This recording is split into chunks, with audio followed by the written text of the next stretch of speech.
Namaste students. We are going to start with Act 4, Scene 1 of the Tempest.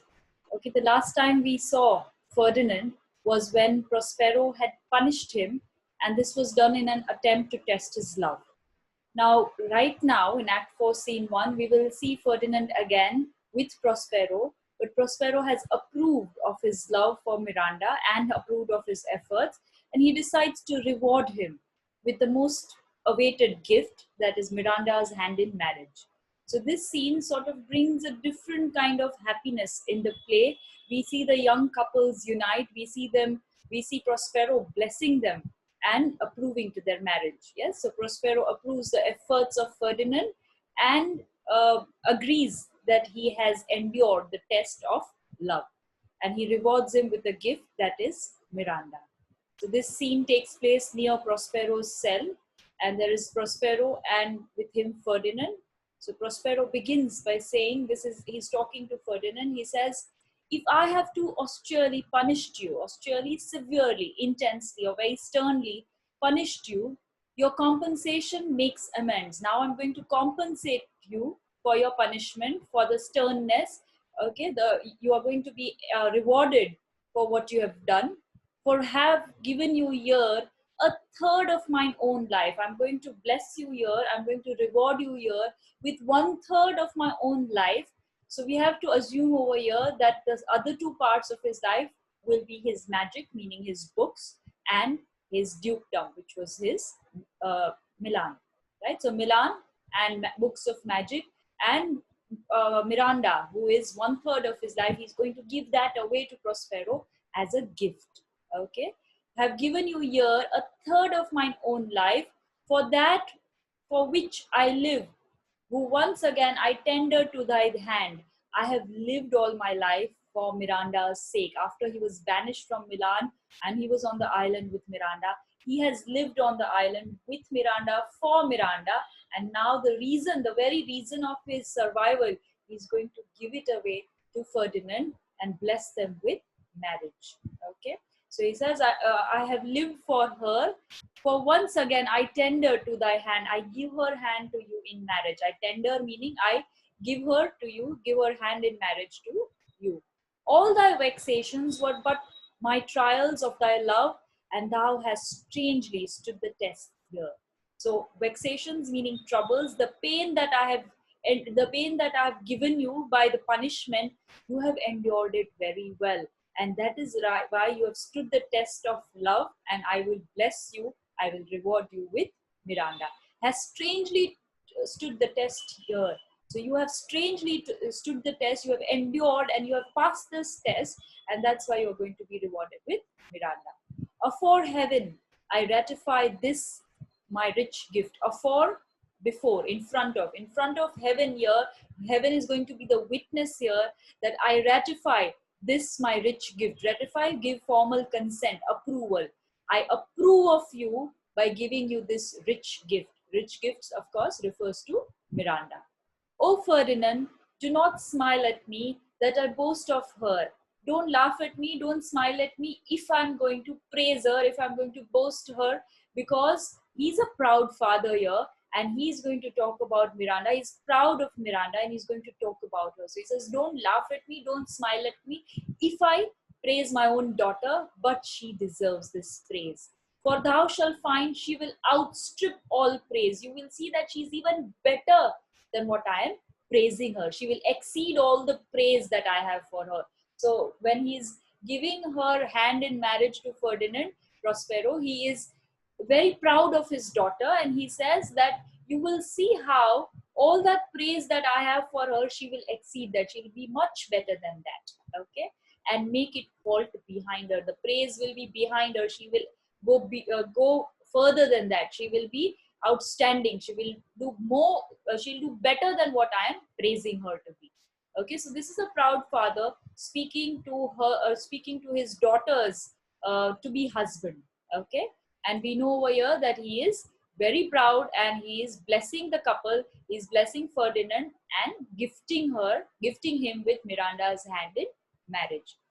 So here is Ferdinand then, who says, I do believe it. against an oracle. So Ferdinand, of course, wholeheartedly accepts this gift, and he says, I do believe it. I do believe what you're saying about Miranda. I do believe that what you're praising her for, she will be that, and I will believe it against an oracle. Oracle basically is somebody, a priest or a priestess in the traditional times. These people were supposed to be the messengers of God. They could foresee the future and predict the future. And he said, even if an oracle told me that that Miranda wasn't worth it, I will not believe it. So I will go against the oracle and believe in Miranda's worthiness, believe in Miranda's qualities. Okay. So we can see over here, Ferdinand is also overwhelmed with joy because he is getting what he wants. Yes, he is getting the love of his life. So this is a conversation between Ferdinand and Prospero. Prospero says, then, as my gift and thine own acquisition, so here, as my gift for you and what you have acquired with your hard work, it's not simply a gift that is given to you. You are given this because you deserve it. He has endured the test of time, test of love, and he says, here is this gift. It's mine and I give to you because you deserve it. You have earned it. Yes. So your acquisition, worthily purchased, worthily you have worked for it. You are worth it. You have purchased it with your hard work, with your test. Take my daughter, but, so this but is very important here. Okay, but refers to some sort of condition. He's again going to give Miranda's hand in marriage, but there is going to be a condition. He says, but if thou dost break her virgin knot, before all sanctimonious ceremonies may with full and holy rite be ministered. Now, if you break her virgin knot, this is bringing us to a theme of the Elizabethan times. Okay, this is talking about premarital sex. And he says, if you break my daughter's virgin knot, she was a maiden, her maidenhood. If you break her virgin knot before marriage, before all the ceremonies are administered, before sanctimonious, sanctimonious refers to sacred, before all sacred ceremonies may with full and holy rite, rituals, before all these holy rites and rituals and sacred ceremonies are performed, ministered, if you break her virgin knot before that, no sweet aspersion shall the heavens let fall. Aspersions here, sprinkling of blessings. Aspersions basically in the earlier times when holy water was sprinkled on the couple or on people during sacred ceremonies, that's called aspersion. So he says, if you do this, if you break her virgin knot, no aspersions from heaven, no blessings from heaven will fall on you, will fall on your contract of marriage. No sweet aspersion shall the heavens let fall to make this contract grow. Contract, marriage. Okay. No aspersions, no blessings from heaven will be on your marriage. No, heavens will not bless you if you break her virgin knot before marriage, before all these sacred ceremonies. Now, students, something to remember here is also that it is believed the Tempest was written and was performed for Princess Elizabeth and her marriage. Okay, Princess Elizabeth's marriage was supposed to take place during this time, and Tempest was a play that was written and performed in honor of her marriage. So you will see the theme of marriage being addressed in this act, and the theme of love, because it's also believed that it's supposed to entertain the audience who were there to witness this marriage. Okay, so the audience had to be entertained. So he says, all sanctimonious ceremonies may with full and holy rite be administered. So before that, do not break her virgin knot. Otherwise, heavens shall not bless you. Your marriage, your contract will not grow, but barren hate. You will rather be cursed by heaven for barren hate. Now, barren here also has a connotation referring to being childless. So if you commit this crime, if you commit this sin, okay, if you break her virgin knot before marriage, heavens, instead of blessing you, will curse you that your marriage will be barren, will be childless, you will not have children. Okay, sour-eyed disdain, it will be full of hatred. Sour-eyed disdain simply over here refers to hatred. Yes, so instead of your marriage being full of love and children, it will be full of hatred, and your marriage will be childless, it will be barren. Okay, and discord shall bestrew the union of your bed with weeds. Okay, so instead of the night, your first night being a night of blessing, instead of that night being your bed being full of flowers, it will be full of weeds. Okay, so here another thing to remember: according to traditional belief, it was said that the first night of the couple, their bed was showered with flowers. Okay, their bed was decorated with flowers. But he says, if you break her virgin knot before marriage, your bed will be full of weeds. Weeds, basically, it's a plant which is unpleasant, undesirable, and unlike flowers being used for decoration, your bed will be decorated with weeds, so loathly that you shall hate it both. So the weeds will be all over your bed with full of hatred, that you will not want to enjoy your first night if you break her virgin knot before marriage. So he's basically, as a possessive, as a strict father, he's warning Ferdinand to behave themselves, Ferdinand and Miranda, and not to break her virgin knot, not to break her maidenhood before marriage. Okay, otherwise they will be cursed with hatred. That you shall hate both, therefore take heed. So both of you will hate each other on the first night of your marriage if you break her virgin knot. So don't do that. Therefore, right now, take this warning, take heed, be cautious, take this warning, be careful, as Hymen's lamp shall light you. Hymen, Greek god of marriage. Okay, if you want the Greek god of marriage to bless you, then do not break her virgin knot, as Hymen's lamp shall light you. So it was believed in the earlier days that on the night of marriage, or the night when the marriage was celebrated, Hymen would bless the couple with his light, with the torch. Okay, so that torch is a blessing of Hymen. Now, if instead of light, the torch burns and there is smoke, it was believed that it was a curse. So if you want Hymen to bless you, do as I say. That's what Prospero is telling Ferdinand, warning Ferdinand. Okay, so if you see the note here, Hymen is the Greek god of marriage, shall guide you. Okay, guide the couple to union if on the night of their union, on the first night after marriage. Therefore, they should wait till the sacred ceremonies were carried out to honor Hymen on the wedding day. So they must wait for Hymen's blessing. Okay, so now if you can see over here, students, Hymen, this is the picture of Hymen. Okay, he is holding the symbolic torch, which is known as the torch of Hymen. The Greek god or the Roman god of marriage was supposed to promise happiness if it burned with clear flame. The opposite if it smoked. So instead of flame, if there was smoke in the torch, from the torch, it would be a curse. It would be, the couple would be sinned. So Prospero says, if you break a virgin knot before marriage, you will be sinned by Hymen. But if you do not do that, if you wait till your marriage, till all the sacred ceremonies are performed, Hymen will bless you with the flame of his torch. You can see the picture of Hymen here, and there's a note explaining Hymen's significance. Okay. So now, moving on to what Ferdinand says. He says, as I hope for quiet days, fair issue and long life. He says, even I hope that from my marriage, I get peaceful days. Fair issue refers to healthy children and a long life. So I want all these things from my marriage, and hence I will be cautious. I will not break your warning. I will not go against your warning, and I will follow what you're saying. So he says, as I also hope that I want peaceful days, healthy and happy children, and a long life, which such love as it is now. And I want this pure love that I have for Miranda now. He says he agrees here, he accepts that right now that the love he shares, he and Miranda share for each other is pure, is sacred, and he wants to continue with it. Okay.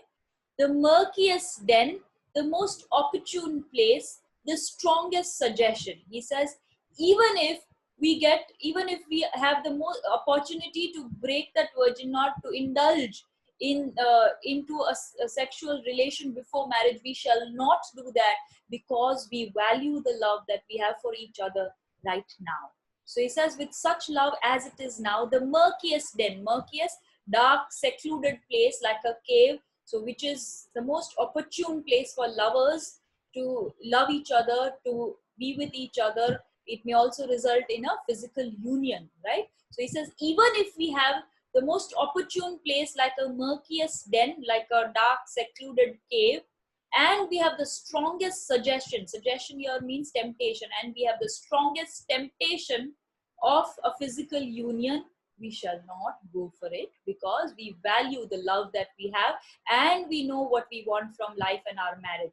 So he says the most opportune place, a murkiest den is the most opportune place, the strongest suggestion, the strongest desire, temptation, our versal genius call. So even if within us there is a worse, it was believed that a human being has two sides to them. There is a good side, good part to us, and there's a bad side to us. So he says, even if the bad side in me will promote me, will prompt me, will sort of ignite me to fulfill my desires, I shall stop it. Why? Because I do not want a sinned, cursed life ahead, and I want to value what I have for Miranda. So our versor genius our evil side, even if our evil side is tempting us for this physical union, we shall not go for it. Shall never melt mine honor into lust. So even if my evil side pushes me, ignites me, somehow is encouraging me, I will stop it, because I don't want my honor, my love, which is my honor, my respect for Miranda, to stoop down to lust. Yes, I don't want lust to take over my honor, and that is why I will not allow anything to go wrong between me and Miranda. So he says, mine honor into lust, to take away the edge of that day's celebration. I will not let the evil take over the good part of my celebration, which is Hymen's blessing.